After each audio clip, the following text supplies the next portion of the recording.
What's up, everybody? Welcome back into an episode of the Lawyer You Know podcast.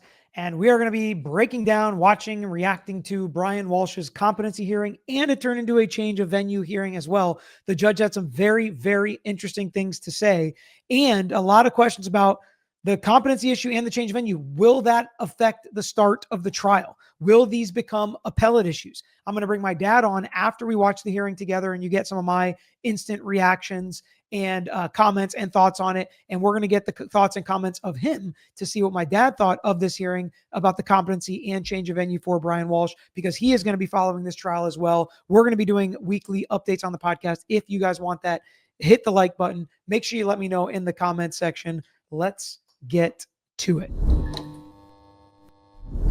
All right, so we are going to jump into this hearing. You can see Brian Walsh there with the dark hair and dark suit. His lawyer is standing up. Another lawyer sitting next to him. They are in the courtroom waiting for the judge to call the case. Walsh. Welcome, as I said, to counsel, and welcome to Mr. Walsh. I have a few things on my agenda. The first one, which is over here, is the competence. I've now received a report from Bridgewater State Hospital, a comprehensive report from Dr. Ryan. And in that report, Dr. Ryan concludes that the defendant is competent and ready to stand trial. And with that finding. So the report is Brian Walsh is competent to stand trial. So why would a lawyer do something like this? Why did this happen? Why this delay? Well, something could have happened that he said or did to his lawyer that made him call his competency into question. And the lawyer has a duty to say, hey, my client's not competent. He's not going to be able to help me in his defense. Let's get him evaluated. It's a bit of a CYA in some circumstances. But also, if the court-appointed doctor actually finds that he's not competent, well, then you had a big issue, and thank God you didn't go to trial, because that would have been an appellate issue. Would have wasted a lot of time and resources. That's the problem, right? So he did the right thing. If there was an issue, let the court know, let him get evaluated. He gets evaluated. We delayed the trial a little bit, but the experts said he is competent, which doesn't mean he's a genius, doesn't mean he wasn't insane at the time, doesn't mean it was wild what he's accused of if it's actually true. It doesn't mean that he's brilliant. It doesn't mean that he's going to be a great help. It's a very low bar. Everybody is presumed competent. It basically means you know where you're at. You understand this is a criminal trial. You understand the charges against you and the potential penalties, and you're able to aid and participate in your own defense and talking to your lawyers about what are we doing? Why are we doing this? Who are we calling? Why do you like this juror? I don't like that one, to that level. Which I accept. I had a brief conversation with the side of the bench. What's the defense's position? I just want it on the record. So the court said, I accept the competency decision. And we had a discussion at sidebar. There's a big chunk of this that happens at sidebar that we're obviously not going to watch, but they had this discussion at sidebar, but the judge wants the defense's position on the record.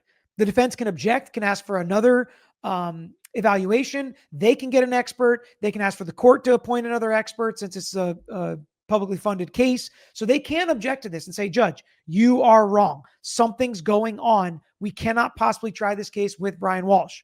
Or they can accept it and not object to it. And if they do that, then we're moving to trial. Record with regard to the defendant's competency. You can barely hear him. They end up fixing that. We're going to be able to hear him later. But he says, first, Judge, we are not contesting that. We are not contesting that as the defense, which means, fine, we've checked our box, which to me means I don't think there was a huge competency issue here. I think Brian Walsh is going to be fine through the trial. I'm going to talk with my dad a little bit about what do you do if this pops up in the middle of the trial? What's that process like? If there's a mistrial, who's it held against? We'll talk about all that a little bit later. But at this point, the lawyer's like, we're going to accept it. We're not going to object. We had conferences with Dr. Holmes. We had one last night. What he asked us to do is he is concerned that changing the jail So now they're talking about how changing where Mr. Walsh is, going from jail to the institution, then back to the jail is going to be very difficult as they are prepping for trial, because you need to be working with your client. What can you do at the psychiatric ward that you can't do at the jail, and vice versa? This is creating a major problem for them. And will there be an ineffective assistance of counsel claim after for appeals? So much of what lawyers do is protect the record, protect the client as best as you can to make sure that they have all the rights and arguments that they should be afforded under the Constitution of the United States of America. I have respect on Mr. Walsh. He wants us to provide us and ask us to inform the court that we're concerned about that. He said that's not his lane, it's what we do. And Walsh is concerned about that. I know it's hard to hear this part, but it gets better. And the judge talks most of the time, and you can hear her great. We want to let the court know that we have those concerns, and we'll bring it to the court's attention as soon as we think they might be posing a problem. We're going to be working on this. We'll bring it to the court's attention whenever we have an answer and whenever we know more about it. But it is an issue they want to bring to the court's attention. And the reason you do this is, let's say there's an impossibility in transport. Let's say that something happens where they're not able to get Walsh back to the jail. They're not able to prep with him. He's got to go back there where they don't have any video equipment or whatever it may be. We don't want to surprise the court with that because of the timing of all this. And we're still pushing ahead and trucking ahead towards trial. We need to make sure that we have all of this stuff done beforehand. So we want to make sure the court's aware. We will let you know if it becomes a bigger problem. Other than that, we're not contesting. All right. As with any case, and any time, in my experience, the defendant goes to Bridgewater and then is returned to the facility, there's always a transition period. He's been there for 40 days now and has gotten, as I understand, into a routine. And that routine is going to be changed as he moves back to the House of Correction. So understand. And routines can be very important when people are going through very, very stressful times, right? These criminal trials are very stressful. You're coming to judgment day basically at this point. And maybe that's the mental break or something that's happening to Brian Walsh or happened to him, prior. And now he's back on track after the 40 days. There's a lot of ifs and things we can speculate about. But at the end of the day, we know there's a transition period. We need to make sure this does not affect his ability to get a fair trial. Understandably, there will be some transition period, and alerting the facility knows this. They deal with this quite regularly. But I understand your intent to alert me to it, and we'll have some time here, I believe, between the time that we're picking a jury in this case and the time. I'm not suggesting that you're not working at that time, but the defendant's role in that is significantly different than it is when we're actually actively engaged in the trial. And a lot of you asked me about this, like, oh, the client's not as important in jury selection. I completely disagree with that. And I probably would have stood up and said something to this judge, like, Judge, I disagree. Sometimes I think it's more important for the client to be involved in jury selection because a lot of that is feel. There's like an art to that, what do you feel like? Do you like this juror? Do you not? Why? Are you getting vibes from them? And of course, you can't pick everything on vibes, but sometimes there are tiebreakers and it's the client's case. It's their life on the line.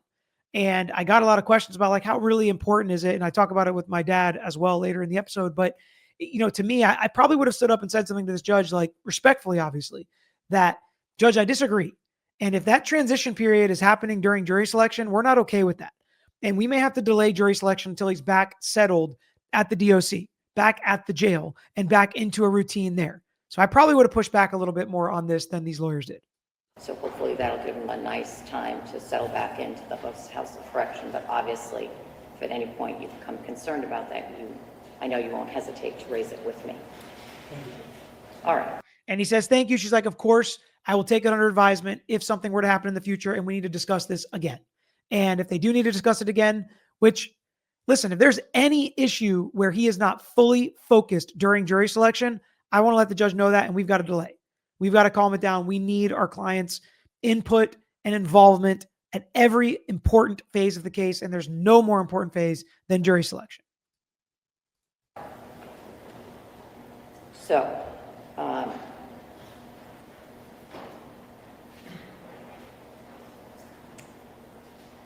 let me, and I discussed this with you at this side of the bench as well.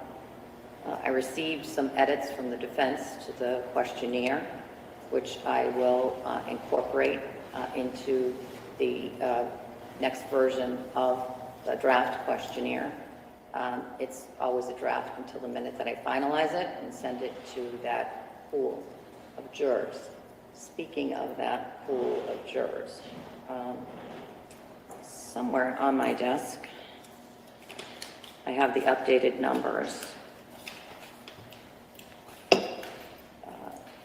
Who knows what the yield will be, but I expect to take about 70, if I can, 60 to 70 jurors a day. 60 to 70 jurors a day. That's a lot of jurors. And that's her admitting this is a high profile case and going to be more difficult to pick than normal. Most of my trials, 35, 40 jurors. Sometimes we've gone to 2 panels, but I mean, 70 jurors a day. And we're going to listen to the timeline she breaks down. They're going to go through a lot of jurors. And you have however many challenges you have. So the more jurors you line up, the higher the chance you're going to pick a jury. Problem is, though, the more jurors, when you run out of challenges, that you're going through jurors, you're like, no, this is bad. Then you got to ask for an extra peremptory challenge in order to protect that issue for appeal. And the more jurors doesn't automatically make it better for the defense. Definitely makes a better chance of picking a jury, but there's also a better chance of you getting a juror you don't want. When it's just like, okay, strike all these. We got more coming in, more and more coming in. And generally jurors are bad for defendants. Like the average person's not good for somebody accused of this crime sitting in Mr. Walsh's chair. My experience, it's hard with the questionnaire, even without doing all the copying, to get through more than that number in a day. And there are other cases that are starting on Tuesday. And so if we can accommodate those, we will. We'll have to see what the draw is. The expected number is 105 now for Monday, and we're going to hold those over to Tuesday because, as you know, we're doing the final trial conference on Monday, and then we'll start the empanelment on Tuesday. So it looks like 105, 126, 121, 68 on Thursday, but those people will be pushed and held up. 105, 126, 60. So hundreds of jurors, hundreds of potential jurors. And I think she's saying Monday and Tuesday. I think she means of next week. That Tuesday is when they're actually going to start empaneling jurors. So there's not going to be a lot for us to cover unless something happens in jury selection next week. I think she's about to say that the substance of the trial will start December 1st, which is the Monday after Thanksgiving. So as far as our timeline goes on the channel, I think Ebony Parker's criminal trial is starting Monday, which is the 6-year-old school shooter case that we covered the civil trial. That criminal trial, I think, is starting Monday. Hopefully, if it is, we'll cover that. And then Walsh starts December 1st, and we'll be covering that as well. Over till Friday. So we'll have a full group of some number of people to work with in getting a jury next week. And then jurors are here also on Monday and Tuesday of the following week. And I think we're the only game in town. That is, I don't think anybody else is paneling on Monday and Tuesday. Our intent is all the jurors that show up to the courthouse are going to be potentially for this trial in this case. They're not going to be pulling from another case. Another thing I hate that's happened to me before, it's like we've busted this panel, meaning we couldn't pick our jury, got rid of this panel. We only have 2 jurors, so we need another panel. What I hate is getting the cast-offs from other cases. It's like all these people were struck on this case, so now they're going to come and potentially be jurors in your case. It's like a lot of them were struck for a reason, and yes, every case is different, but if the other criminal defense lawyer didn't want any of these jurors, now I'm going to have to look at them. You know, that's a difficult spot to be in. You'd much rather have fresh new jurors that haven't already been struck for one reason or another in another trial. is if we get a jury during that allotted time, we will start the trial, the substance of the trial, on 12/1, the Monday after. That's probably smart, right? Let the jurors go home for Thanksgiving so they're not worried about that. You're not having a 3 or 4 day break right in the middle of your trial. Start the Monday after Thanksgiving. Thanksgiving holiday. Everybody on board with that schedule? All right, good. Let me next address, and then once I do this, I'll certainly turn it over to you. We're going to have our formal, really today's purpose was to address the competency, but to the extent that I could pick off issues that aren't technically motions in limine, but other important motions to the parties, I focused on those today. And I am prepared now to make a ruling on the change of venue. She's like, we have the time. We're all here in court. We handled competency. We're not going to handle all the motions in limine, but I am prepared to rule on the change of venue. Change of venue, obviously in this case, they're like a lot of social media. A lot of people already think he's guilty. A lot of people already hate him. High profile case. A lot of people talking about it. A lot of eyes on it. Not fair. We need to get jurors from another county or move this case. Very common to what we're seeing nowadays in so many high profile trials. The more people paying attention, the more often a change of venue motion is filed. But very, very interesting points made by this judge in her ruling. Listen, the holiday season's here. Cakes, pies, candy, turkey, steaks, whatever it is that you like to eat can really tear up your stomach if you don't have the right daily routine. Today's sponsor, AG1, has become a staple every single morning of mine to make sure I keep my gut health in check, especially during the holiday season where everything else can go off the rails. I've got to make sure I keep my routine to keep me in the game. AG1 is truly something I never knew I needed, but now I'll never do without. One scoop in the morning with 8 to 12 ounces of cold water adds up to whole body health support for 75 plus vitamins, minerals, probiotics, and whole food sourced ingredients. And if you haven't tried it yet, it's a good habit to try and start before the year ends and work it right into the new year. Head to drinkag1.com/LYK to get a free welcome kit with an AG1 flavor sampler and a bottom of vitamin D3 plus K2 when you first subscribe. That's drinkag1.com/LYK. Paper. That's paper number 219, and I'm going to read that into the record now.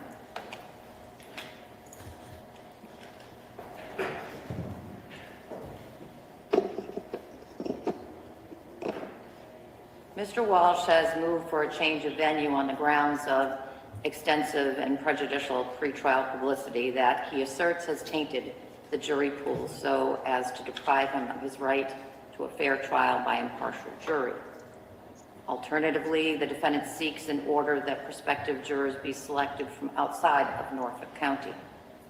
In support of his motion, the defendant has submitted evidence of extensive national and local media coverage of the case, beginning on January 6, 2023, after Anna Walsh was reported missing, and continuing till the present day, as well as evidence of social media engagement with this case. All fair, all true, all accurate. Feels like that is what this feels like, right? After careful consideration of the defendant's motion and the exhibits provided to the court, I'm denying the motion and the request for alternate relief for the following reasons. No surprise, motion denied, but why? Why? The court may order a change of venue where there exists, quote, and it exists in the community where there is a prosecution is pending so great a prejudice against the defendant that he may not there obtain a fair and impartial trial. And that cites back to Massachusetts Rule of Criminal Procedure 37 and Commonwealth versus Clark, 432 Mass 1 at 6, a 2000 case. A judge has substantial discretion to transfer a case to another county based on pretrial publicity. And according to Commonwealth versus Gaynor, 443 Mass at 245 at 259, pretrial publicity, even pervasive adverse publicity, does not inevitably lead to an unfair trial. So I think I would agree that there is pervasive negative publicity for Brian Walsh, but she's reading the case law, says that alone is not enough. A change in the place of a trial should be ordered with caution and only after the defendant has established, based on a, quote, solid foundation of fact, that the pretrial publicity has created presumptive prejudice. So is there prejudice? That's always the question when we're talking about a new trial.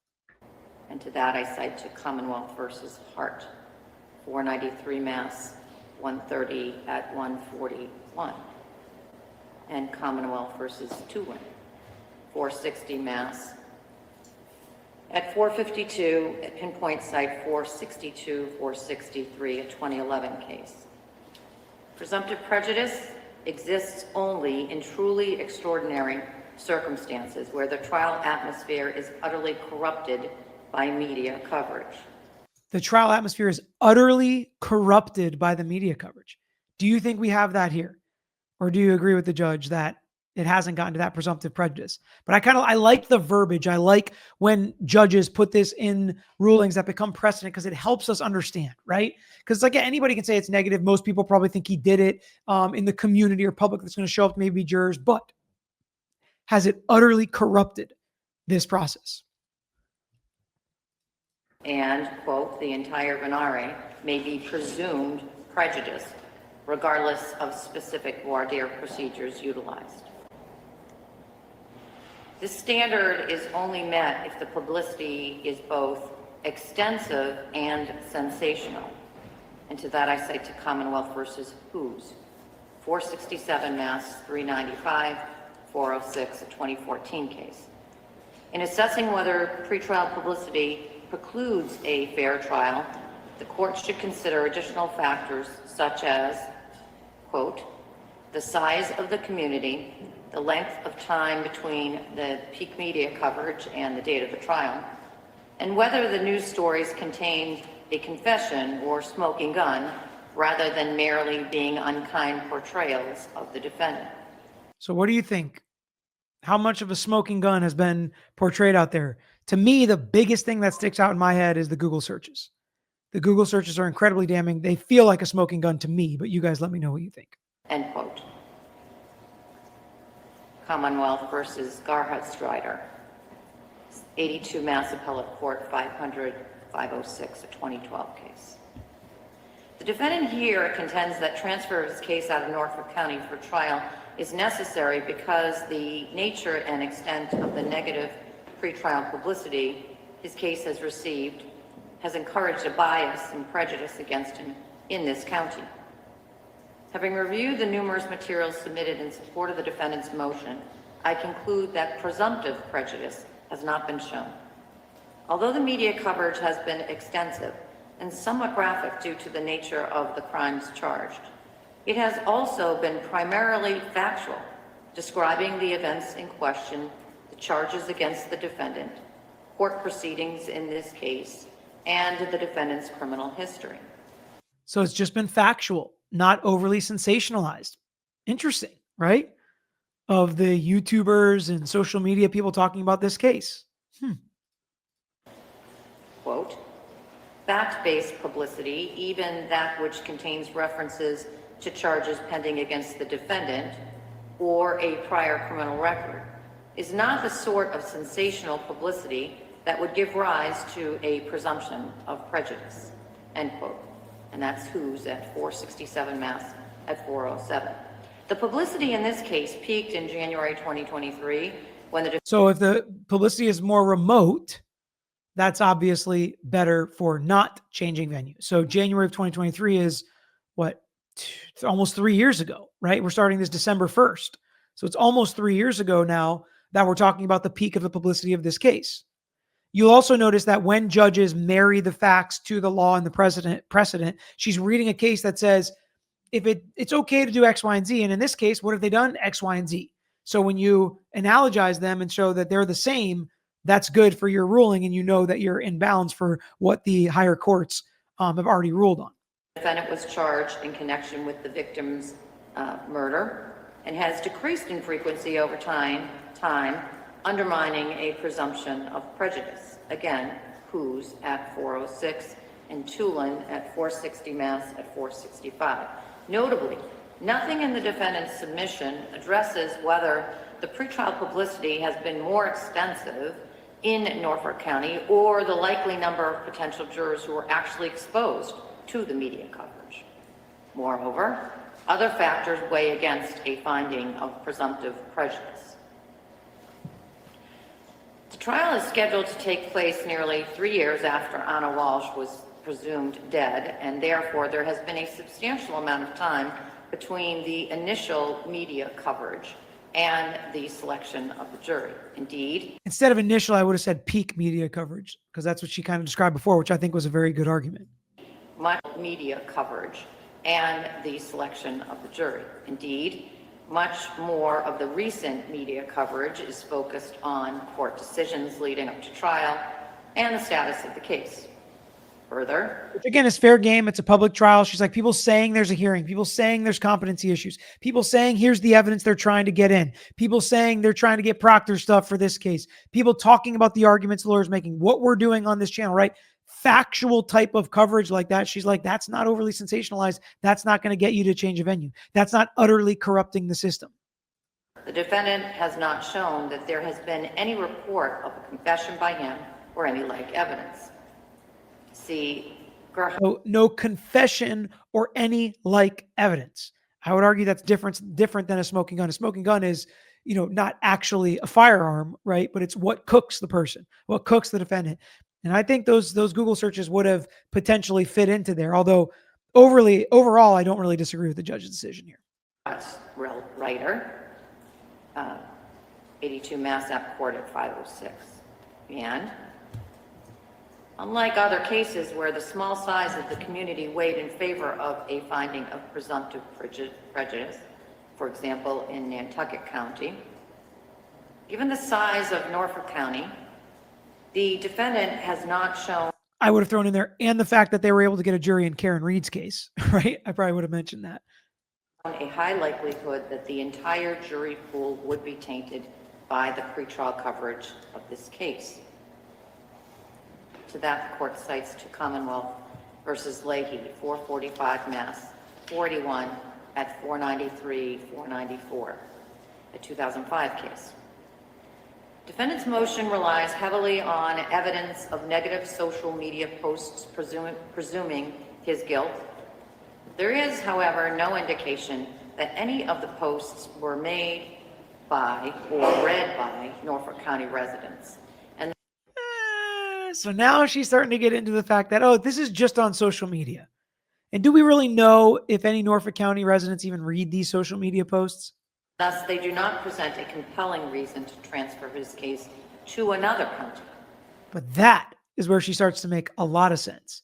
It's like, I don't know, I feel like social media, probably people there are reading when it's about your own case or about your own county in your own town. And I happen to know that because a lot of people in the chat, they end up joining the chat, and coming on board for this channel and subscribing when they're from the area for which the case is happening in, or within which the case is happening. And I don't think Norfolk County is any different than that. We got a lot of Boston people around here now. A lot of Boston people that are going to be with us forever now, I hope. Love having you guys. But you came in because stuff's happening in your backyard. So many people do that on social media. But what's different than the local paper, local news, and social media is it's not just people from Norfolk County. In sum, while the defendant has demonstrated that the national and local media have extensively covered his case, he has not demonstrated the, quote, type of emotionally charged, inflammatory, sensationalistic coverage needed to support a presumption of prejudice. And that's kind of judicial discretion, right? Two different judges could look at the same social media posts or comments and come down on two different sides of that, right? That's very possible. End quote. United States versus Angulo, 897 F. 2nd, 1169, 1181, a First Circuit case from 1990. Nor has he shown that there exists in this community a prejudice so great that he cannot obtain a fair trial in Norfolk County. Thus, I will not now order a change of venue.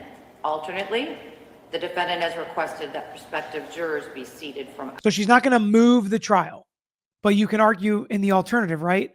Or if you're not going to move this trial, can we at least get jurors from somewhere else? Let's see what she thinks about that. Alternately, the defendant has requested that prospective jurors be seated from outside of Norfolk County and transported to Norfolk County Superior Court for trial. Quote, such an order ought not be given lightly. Commonwealth versus Aldopoulos at 390 Mass, 438, 448, 1983. The defendant must, quote unquote, fully establish the reason why a foreign jury is, quote, necessary to further the administration of justice. The defendant's motion falls short here.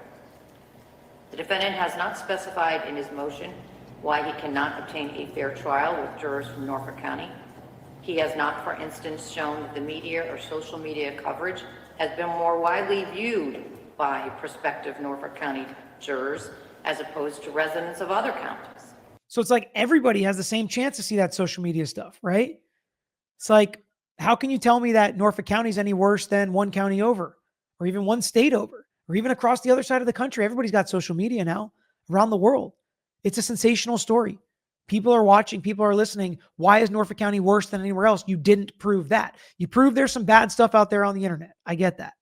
But why is it specific to Norfolk County? I really think this is really, really good analysis done by this judge. As it gets colder and drier, I absolutely love it, but sometimes my skin hates it and it's super dry. So I've got to be using more and more hand lotion and face cream. And that's what I love about OneSkin, because not only does it keep your skin hydrated, but it's also anti-aging, which is pretty wild. At the core of OneSkin is their patented OS01 peptide, the first ingredient proven to target senescent cells, the root cause of wrinkles and loss of elasticity, which are all key signs of skin aging. And these results have now been validated in 5 different clinical studies. OneSkin also just launched their limited edition holiday sets, including the Nightly Rewind gift set, which is one of those rare gifts that's both impressive and genuinely useful, providing an upgrade to anyone's nightly routine, featuring their best-selling face moisturizer, their new peptide lip mask, and a cooling gua sha tool. Each component of the set is designed to work together as your body enters its natural nightly repair mode, helping renew skin at the cellular level for a stronger, smoother, and more resilient skin. For a limited time, try OneSkin for 15% off using code LYK at oneskin.co/LYK. After you purchase, they'll ask you where you heard about them. Please support our show and tell them we sent you. That engagement with social media postings about his case has been higher by residents in this county, or particularized his evidentiary support to the residents of Norfolk County in any way. Merely explaining the widespread coverage of this case in the greater Boston area and providing examples of negative social media posts from unknown users is insufficient to establish the necessity of a foreign jury. Any concerns as to the impartiality of prospective jurors from this county due to pretrial publicity will be addressed by this court with careful and thorough voir dire and is always subject to reconsideration by this court.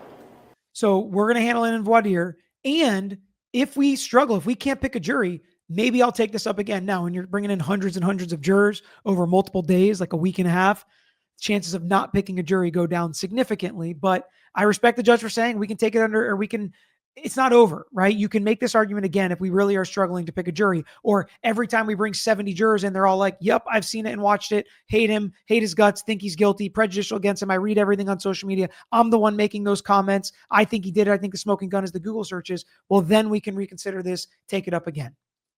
Accordingly, the defendant's motion for a change of venue or alternate relief is denied without prejudice. The defendant may renew his motion, and the court won't hesitate to re-examine its own decision should the impanelment of an impartial jury prove impossible as a result of community prejudice. And that's usually the end all be all, the kicker that always kills these motions. It's like, let's try first. Then if we're not able to pick a jury, then we'll talk about change of venue.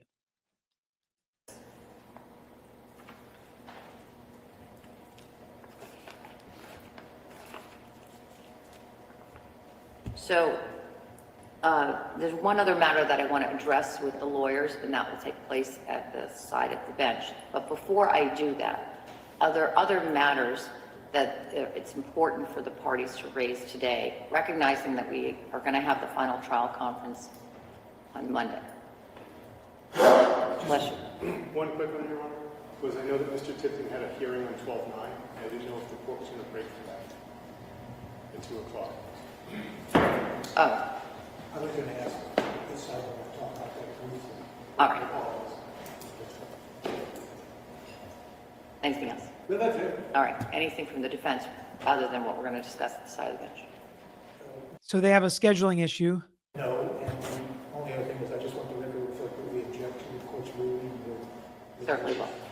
Yeah, I we understand. disagree with the court's ruling on the change of venue, which obviously, all right. I don't think there's anything else. Let me jump to the end of this video because they're at sidebar for like 20 minutes. 9 a.m. So Madam Clerk reminds me we're on for 9 a.m. on Monday. If there's anything you need between now and then, you get it to Madam Clerk. Otherwise, I look forward to seeing you at that time. Thank you very much.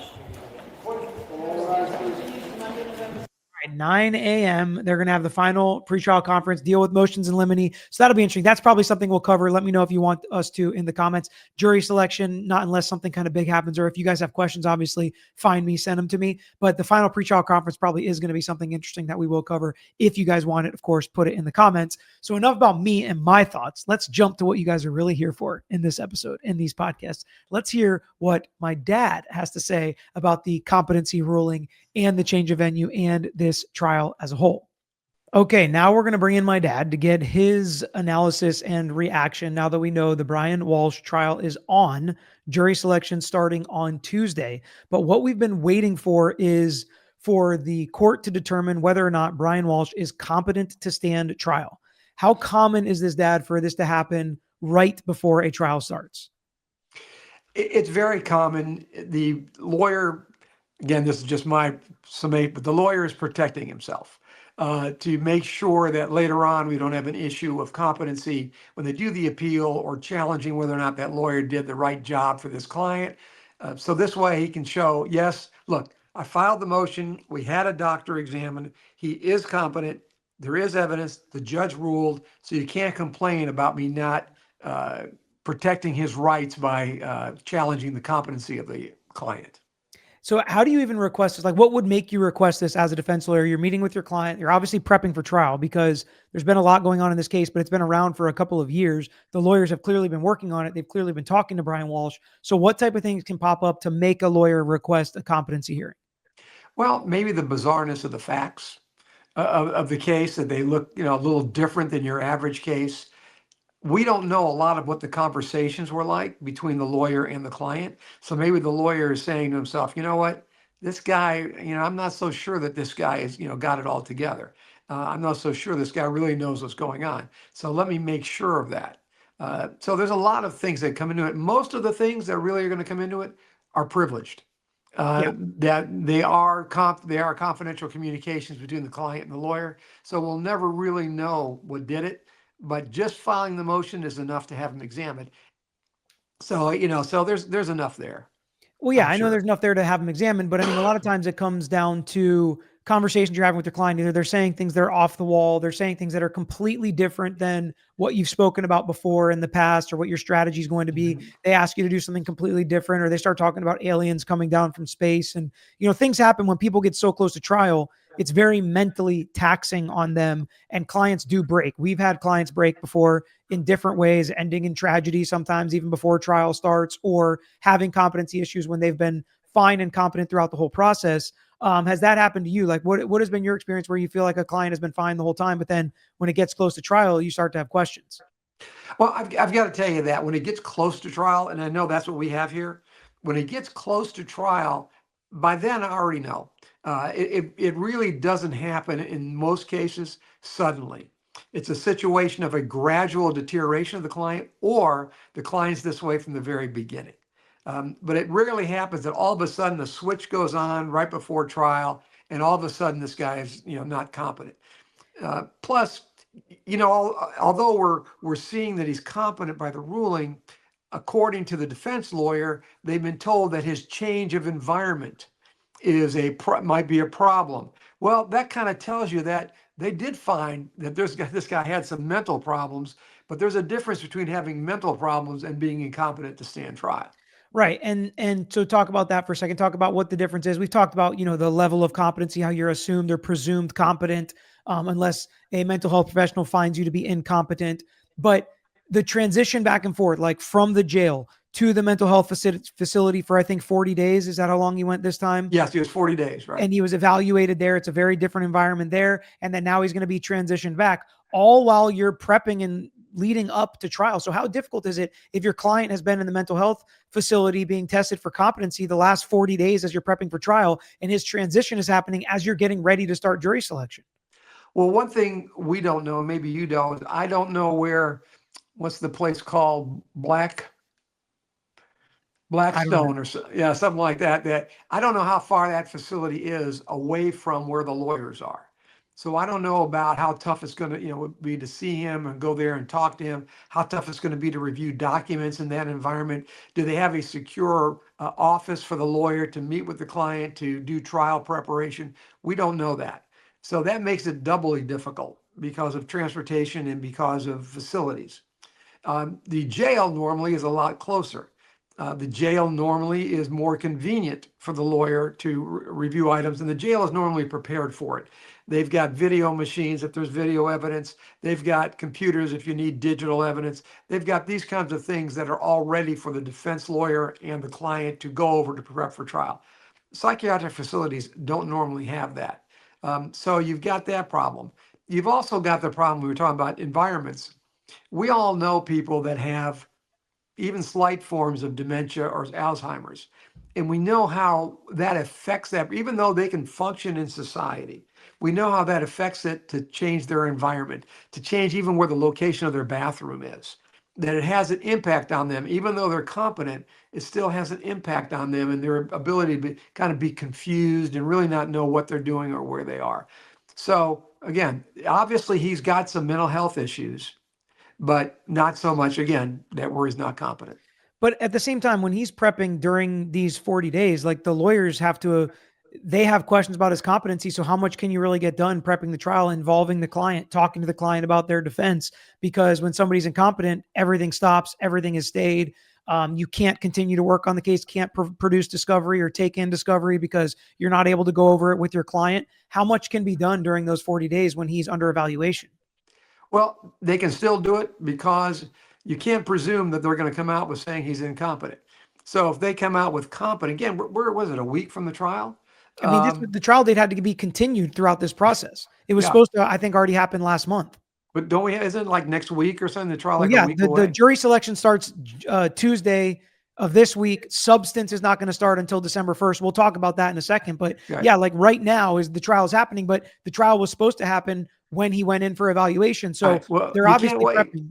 You can't wait. I mean, Right. you just, I mean, you're forced to go in there and do preparation. Now, if they would have found him incompetent, all that preparation will kind of, go down the drain. But you're forced to go there and try to do trial prep while they're doing that evaluation. I tell you another thing too, honestly, doing the evaluation while they're doing trial prep, the doctors have got to say, well, if you can do trial prep, how can you be incompetent? So it's kind of a two-edged sword where, they'll sit around and they'll, question whether, do the lawyers really know what they're doing by coming in here and doing that examination. That's why I've always done it early. And always, I've never had a situation where it was the week before trial, but we do Well, it early so we have time once the decision comes out to do that trial prep. But these people didn't have that time. yeah, because best practice would be not to prep while he's being evaluated. That would be best Right. practice because there are issues there. Everything should stay. Once you think your client has an issue with competency, but then now you're running into ineffective assistance of counsel. And just because the lawyers are prepping for trial doesn't mean the client is involved in that trial prep. So the client could be at the facility and that two-edged sword might not exist if the people at the facility don't see the client prepping, but that doesn't mean the lawyers aren't prepping in the background. Frankly, they probably are because how else are they going to start trial on Tuesday? But that really creates an issue. What type of effect do you think that could have on the appeal as far as like ineffective assistance of counsel goes, where maybe they say we stopped prepping for those 40 days because we thought he was incompetent? How does that run into appellate issues? Well, it could run into appellate issues, except the kind of things the lawyers said at this hearing. Number one, they did not contest the decision of the psychiatrist. I think their exact wording was that, yes, we're not contesting the court's finding of competency. All right, well, I think that kind of waives any problems that could be raised later about their preparing while he's being examined. Because if he was competent all the time anyway, then, there's no issue with him being trial prep prior to the decision coming out. Number one, they didn't contest it. Number two, they did not ask for another examination or do a private examination. They did not hire their own expert to go in there and do the examination. This person was again, I'm just kind of logicking these out. I think this was a doctor of the hospital, of the facility he went to. And so therefore he's a state employee. They could have hired somebody independently to go ahead and do this examination, which normal cases, if you really think your client's incompetent, you will hire your own expert. And then if your expert comes out with incompetent, the state comes out with competent, then the judge will usually appoint a third expert to see what the third expert says and see which way the majority goes. But the fact that they didn't hire their own expert, the fact they did not contest the competency finding, then there really is no appellate issue at this time. At least they haven't preserved it. When it comes to fashion, I'm a simple staple guy, and today's sponsor, True Classic, absolutely dominates that market. I'm wearing one of their long sleeve shirts right now, which is absolutely perfect for the weather in Florida, which is like 65 to 80 degrees. So it's not super hot, not super cold. I don't necessarily always want to put a sweatshirt on and jeans, but this type of shirt absolutely works perfectly. It's so soft, so comfortable. I absolutely love it. And it's only second to their plain white and plain black tees, which you can wear as undershirts or with like a oversized shacket, which I'm also a big shacket guy. So to wear the True Classic tees underneath it is amazing because they're like really nice material. They hang, they don't wrinkle really easily, make you look trim and fit, which is what we're all looking for, right? And I like them so much that when Whitney said, pick out a black t-shirt to wear for our Christmas card picture this year, guess what I picked? That's right, the True Classic plain black tee. And it looked great for the picture. And as always, one of the best things about True Classic is you can find them at Amazon, Target, Costco, and Sam's Club. Or if you want to help out this channel, you can head to trueclassic.com/LYK to grab the perfect gift for someone else. Or if you want to look for something for yourself, nobody's going to fault you for it. So go ahead, check it out. Let me know what you think. And that's usually what it looks like as far as if it's more of a CYA versus like you really think they're incompetent and you don't want to go forward and you think it's going to be a big issue. So, and again, competency, I guess, can be fluid, right? So as the trial is going on, now that he's already kind of brought this to the court's attention, I think this happened in Lori Vallow's case. I can't remember where there was an issue in the middle of the trial, but if something comes up in the middle of the trial where the client says or does something and the lawyer's like, whoa, hold on a second. I think there's a competency issue. What happens then? What's the process like then? It's actually the same process. They bring it to the attention of the court, and usually by motion, and they tell the court, if they can tell the court, sometimes they can't because it's a privilege issue, but they tell the court, something bizarre is going on here, again, aliens, or he thinks he's in another country, or he's not able to communicate or aid them in the preparation of their defense in any way. You tell the court that in the middle of the trial, the court pretty much has to stop and do an evaluation. And it's not going to be a mistrial that's going to result in him being not guilty or anything like that. If he's not competent and they have to declare a mistrial, the state will have the opportunity to retry the case and bring it again later. Depending on the delay, the judge may hold the jury, or if it's, another 40-day evaluation, let the jury go, put them on hold, whatever it may be. There's different ways of kind of handling it, but it could definitely be something that's a curveball in the case. And the fact that it happened so close to trial, I think makes it more likely than your average case that something would come up in trial, but still not something I would say is overly likely. Would you agree? Right. Well, if there is a mistrial, it's a mistrial that's caused by the defense, and therefore it cannot be charged to the state, which is why they can charge him again. The only time those mistrials are something that is a final decision of, yes, is when the state causes it or as a result of the state's actions. And sometimes the courts even have to find that those actions were deliberate and intentional. But in situations like this, where all of a sudden he becomes incompetent in the middle of trial, they're not going to charge that against the state. They're just going to retry him later on. They're going to send him back probably to that same hospital. They're going to send him to that same doctor, and they're going to have him evaluated again by that same doctor.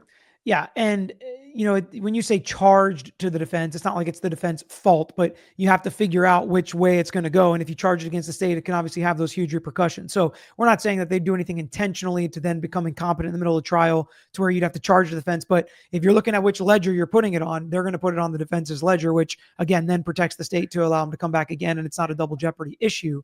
The last question I wanted to kind of dig into about competency is there are a few people, commenting, oh, it's no big deal if he's not competent, or, if there's questions of competency, or if the relocation from one place to the next happens during jury selection because it's just jury selection and the client's not really as involved in jury selection. Would you agree with that, or would you disagree with that? I would disagree with that. It's a mistake not to have the client involved in jury selection. I think some lawyers really miss the boat by not having their client really involved in it. Number one, you want your client to feel comfortable. You want your client to be satisfied with what's going on. You want to be satisfied with the jury. So if you alienate him from jury selection, then you've alienated him from a key part of the trial, and he's going to feel alienated from the rest of the trial. So you want to include the client in the jury selection. You want to include the client for several reasons. Number one, he's a citizen. He's a human being. He has feelings. He's probably, honestly, he's probably much closer to the people that are sitting on that jury than the lawyers are. Because, we lawyers kind of sit in the bubble sometimes and we really don't know what's going on in the real world.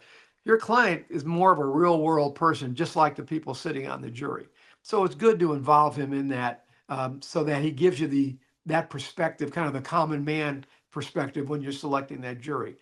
Next is you don't want him to blame you when there's a guilty verdict because, you picked that guy and I didn't like that guy from the beginning and you picked him. You don't want that to happen. So have him satisfied and have a satisfied client, I think that you need to involve them, not just in jury selection, but in every phase of the trial. They need to feel like they're involved. Yeah, I think the client's input is invaluable. And like you said, it's their life on the line. It's the most important day ever. We're going to pick lots of juries. They're going to pick one, hopefully. And so, yeah, they have to be involved. I think that's not a very intelligent comment to say it's no big deal. It's just jury selection. I feel like jury selection is usually the most important part of the process in the trial, because getting a fair jury is what gives you a fair shake. That's what levels the playing field in criminal trials and civil trials.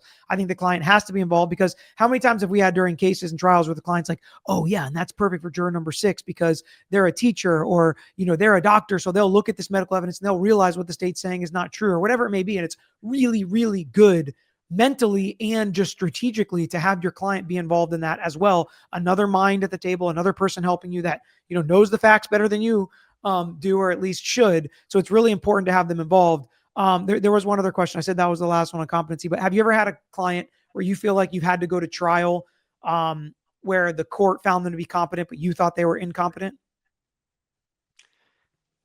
I think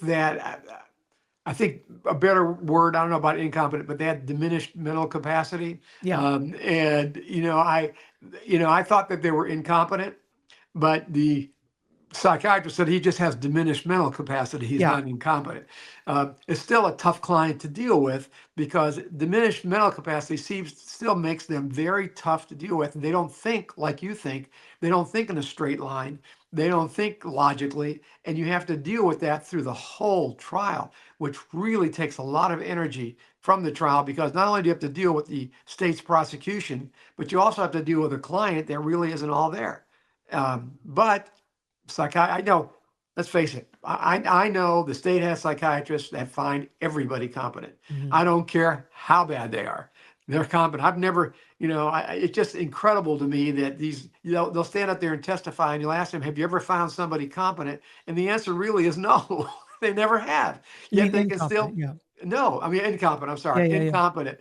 And they say, no, I've never found anybody incompetent. And you say, well, I don't understand how you can have any credibility at all as a psychiatrist and never found anybody incompetent.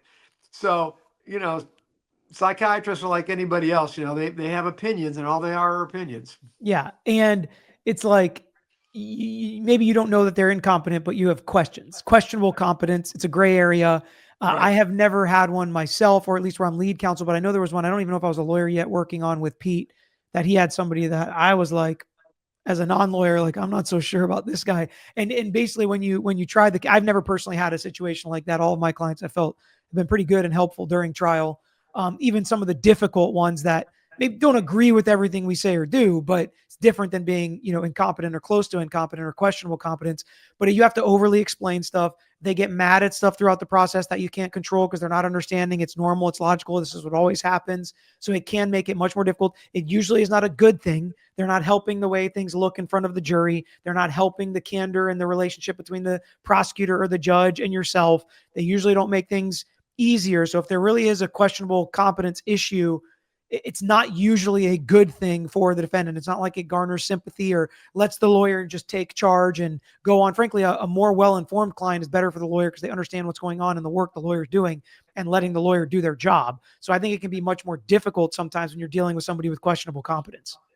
Right, because you explain, like, you may have a disagreement with your client about a juror, just as an example. And you've got to be able to sit there and articulate to that client, look, this is the reason I don't like that juror.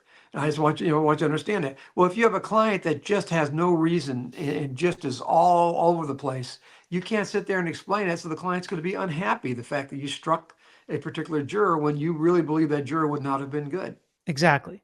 Exactly. So it is, it's just everything is more difficult. But okay, let's transition to the second part of the hearing, which was the change of venue. All right. So now let's get into the change of venue motion that was argued here. It was a motion that was already pending, but the judge now said that she had made her determination. First question always I ask with change of venue is how common is it that it ever gets even granted? It's rare, and it's become even rarer Why do you because think of that the, is?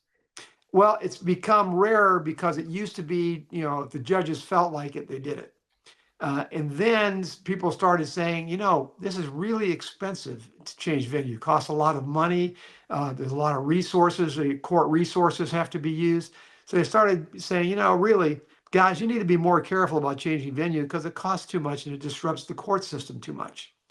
And then you got the way technology has changed media and exposure, social media. Now it's not just your local newspaper, but everybody in the state is reading the same stuff, and everybody in the state is reading the same social media platforms and what they're getting. So the publicity now is no longer localized, but it is. And in fact, the judge comments about it during this about how it's just not localized in Norfolk County. So I think media changes, social media changes. I think expense and cost have changed. So they're being a little more restrictive on when they do a change of venue. So obviously, I wasn't always following every case around the world earlier on. You've been doing this for 50 years, literally. Um, was it? Did it happen this often? I feel like it's happening in almost every case. But obviously, if I'm covering a case, that means it's being live streamed. That means people have interest. They're asking questions. Like there are eyes on it. It's usually a higher profile case that everybody's talking about. Not because I'm talking about it, but those are usually the ones that we end up talking about on the channel. And so, that high profile notoriety you would think would lead to more changes of venue because when everybody's obsessed with a case, it's harder to find a fair and impartial jury. Do you think that that is the reason more people are filing motions for change of venue because of all that publicity, or has it always been like this? It's always been like this. They've always filed the motions. Anytime you have a case that's got a lot of press, they'll file a motion. Because again, there's always that chance someone's going to complain about the lawyer's performance because the lawyer didn't try to change venue. So the motions have always been this pervasive. I mean, they have. What's changed, I think, is the way they deal with the motions, and I think it has become harder to change venue. So, and that makes sense. I actually, haven't thought about it like that as much that because of the high profile nature, that is a reason why you would file the change of venue because everybody's taking a look at it. But if everybody's taking a look at it around the state or even around the country, is it really that venue that's any worse than any other? Because that was one of the characteristics in Koberger that the court took into account, that they had found another county that was better suited for high profile cases. They had other profile cases changed to that venue in Idaho. That would be a more fair venue for it. So the court decided to change the venue in that circumstance because they had to have an expert come and prove that this county was bad and we have a closer county that would in fact be better. Well, the experts are important, and we'll talk about that in this case, but the expert testimony is important. The size of the state, I think, makes a difference too. And the population of the state. Look at Idaho. I mean, Idaho probably has one congressman. It's not that big a state population-wise, but geographically, it's so large that you can really separate one town from another by a lot of miles. And so I think that there's a difference, and you have to take into consideration the size of the state, the population of the state when you're looking at that. Yeah, and she did that with Massachusetts, and she had some thoughts on the fact that Yes. This is Massachusetts. Like, what do you guys want? And they also talked about, even if they didn't change where the trial was happening, pulling some jurors from other counties and other jurisdictions. What did you think about that? Well, she specifically said, this is Norfolk County. What makes you think? And again, she asked the question, what makes you think, or what do you have that could really show me that the next county over isn't just as inundated with the media with regards to this case than Norfolk County is. So where are you going to go? This is Massachusetts. It's a lot, it's a lot of people there. It's a fairly populated state as far as density goes, but it's a really small state. So where are you going to go?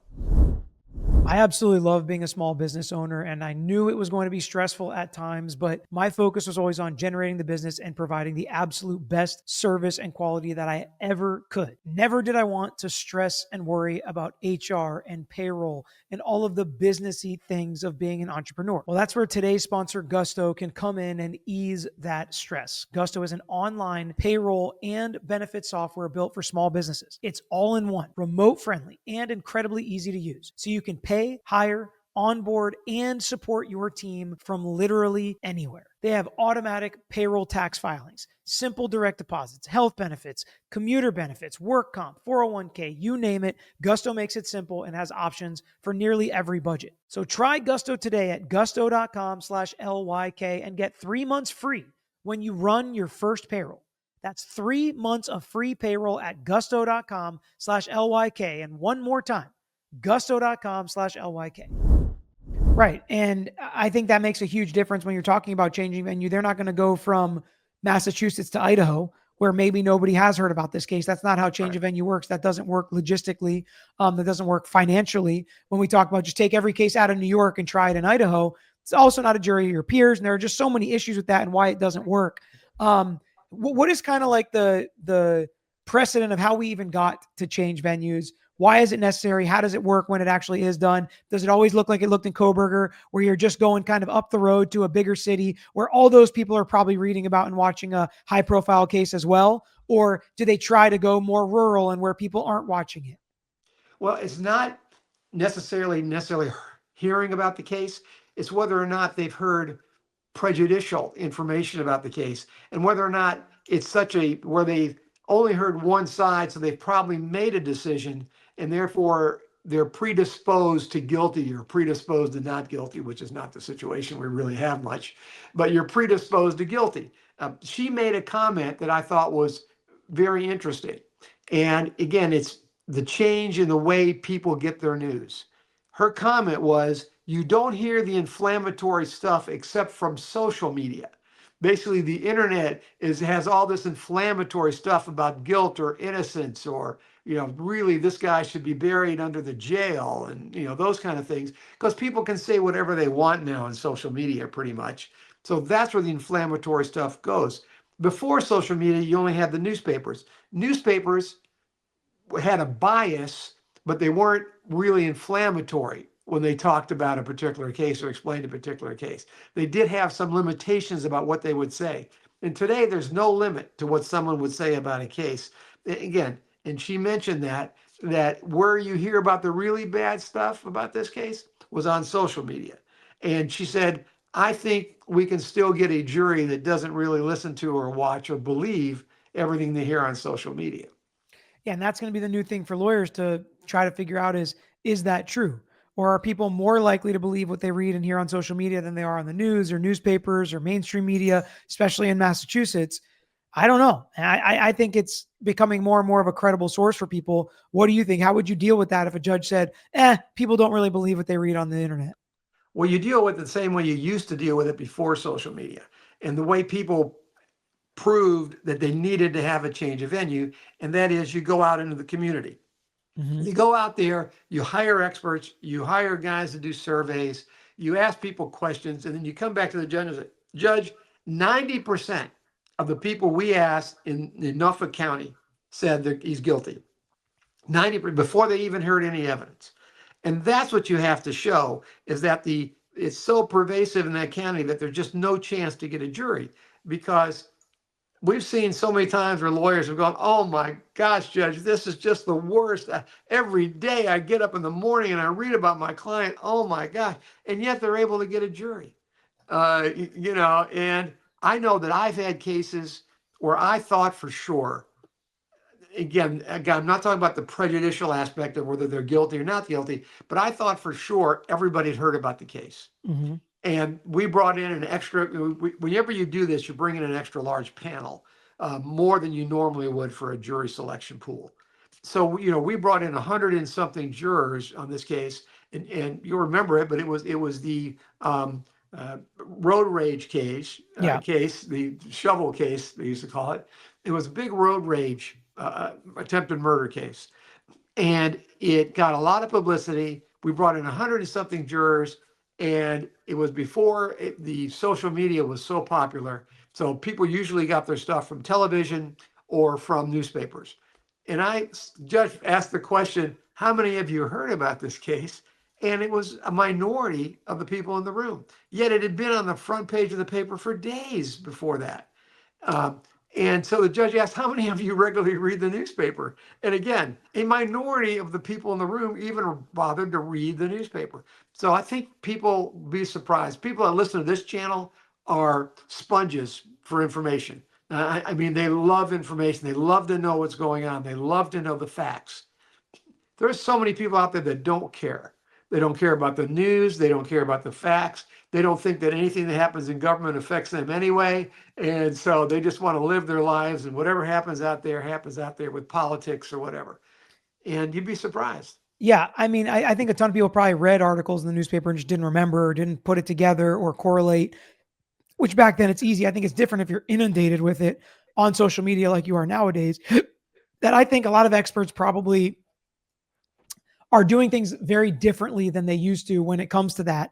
And it's not as if she's saying this is not a high profile trial, because when she described jury selection, which is going to start Tuesday, and they're not actually going to start the trial until December 1st, she said they're going to bring in 60 to 70 jurors. And I think she said like at least a week, but maybe even more, like up until Thanksgiving, basically, they can pick this jury, which is what, a week and a half, because they're not going to start the evidence and the substance of the case until the Monday after Thanksgiving. So she's admitting that it could be a very difficult process to pick a jury. But like you said, if I was ever on a prosecution side or fighting a change of venue, what case would you cite? I would cite Karen Reed. They were able to not find one jury, but two juries for two trials in Norfolk County when all the cops they think are involved and Karen Reed's case had been around there forever, and they were still able to pick a jury. There's going to be very few cases, unless, of course, you have a celebrity client. But if you have a celebrity client, it's like, where are you going to change? Like, everybody knows who Johnny Depp is. You're not going to be able to find somewhere that, oh yeah, I have no clue who Johnny Depp is, right? There are individual people all over the place. But if you can pick a jury in those cases, she's admitting it might be difficult to pick this jury by bringing in a huge panel, but she thinks they're going to be able to pick it. And that is one of the other things, especially, I know we talk about it a lot, is you got to go try. And then if you can't pick a jury, same thing with the Adelson case. This has been going on for 10 plus years. Multiple trials involving the name Adelson and Markell. Yet they're still able to pick a jury. Every single one they continue to try, and maybe even more. But a lot of times you try to pick it. If you fail, then you can get the change of venue. But how much harder is it to fail than normally we've got like 35 to 40 jurors I'm picking a jury out of, right? I'm picking 6 to 8 jurors out of 35 or 40. If you're talking about 60 to 70 over 2 weeks, like hundreds of jurors, it's a lot harder to fail to pick a jury when you still have the same limited number of challenges over that many jurors, right? Well, that's the point appellate courts make over and over again. Appellate courts say, yeah, the greatest test, what better test is there for a change of venue than if you can't get a jury during jury selection? But if you can get a jury during jury selection, then obviously there's no need for a change of venue. So that's the appellate courts constantly cite that. Yeah, and that's something that hurts. That's something that hurts the chances and the abilities to change a venue. Right, well, I think she even said it too. I think somewhere she said, well, let's see if we can get a jury. That's the real test. So when you just mentioned the appellate courts, why do we see so few reversals based on a denial of a change of venue? Well, because the appellate courts look at it as a practical matter. If you're appealing no change of venue, yet you're able to select a jury, that's a little rough argument to make. When you're making your oral argument before the appellate court, the judges are going to go, well, wait a minute, couldn't you pick a jury? And the one thing you have to do if you want to preserve that appeal is you have to use all your peremptory challenges. By peremptory challenges, most of your people probably already know, those are the discretionary challenges where you have to, for almost any reason other than a constitutional violation, for almost any reason you can strike a juror. and say, I don't want this juror, period. Let her go. So just juror stricken. You have X number of peremptory challenges in a case. If you don't use all those, that means that you accept the jury that you've chosen because you had a chance to strike that juror and didn't. But if you use all your peremptory challenges, all the discretionary challenges you have, then judge, this is not a jury I want. I don't want this jury, judge. And said, well, but you've used your peremptory challenges. You're right, judge. So I have to take the jury. You're forcing me under the law to take a jury that I don't want. Then you've preserved your right to appeal the fact that there wasn't a change of venue. But then again, you have a uphill battle because there was a jury picked. And so it's kind of a rough situation for a lawyer to appeal not having a change of venue. In fact, I don't remember a case lately, I mean, the last 10 years or maybe 20 years, where they've reversed because there wasn't a change of venue. We have covered multiple appeals, as crazy as that sounds, on this channel because we've been doing it for so long now that the trials go over and then we read the appeals and we see what's going on. I can't remember any of the appellate lawyers even picking change of venue as an option or an issue that they want to try to appeal on, because it's a losing issue, especially when you're able to pick a jury. You got to ask for your more preemptories, like you said, and go through the whole process to protect the record. Just to have that as an issue, the court's not going to immediately say, nope, you didn't do your job, trial counsel, by protecting the record to even make this argument on appeal, because it is one of the more difficult arguments to preserve, in my opinion. Right. So as far as this case goes, the competency issues and the change of venue or juror issues, what do you think the chances are we start this trial on December 1st, the substance of it, like the court is planning on right now? Sounds good. I mean, it sounds like a real good chance. She's dealt with all those thorny issues. Those issues are over, and it's ready to go. Yeah. So yeah, I think so too. Even though it sounds like a lot of issues, that's a question I keep getting is, oh, it seems like there's a lot going on for this trial to start December 1st. I think there's a pretty good chance, and we'll be watching. Yeah. So everybody that has questions, we'll maybe do weekly recaps on the podcast. If you guys want that, let me know in the comments and let us know by hitting the like button. But that's all we got for now. Till next time, we are out of here. Yeah. Thanks for watching another episode of The Lawyer You Know. If you enjoyed the episode, please hit the thumbs up and share with your friends who may be interested here on YouTube. And don't forget to subscribe. You can also follow us on Instagram, X, Facebook, and TikTok. And don't forget to check out the Lawyer You Know podcast featuring new episodes every week. And if you have a case that you want to personally talk to us about in your life, if it's a personal injury case, wrongful death, catastrophic injury, car accident, truck accident, or slip and fall case, please email us at lawyeryouknow@gmail.com. And of course, all these links I just mentioned are included in the description below on this episode and every episode. So until next time, this is Peter Tragos, The Lawyer You Know.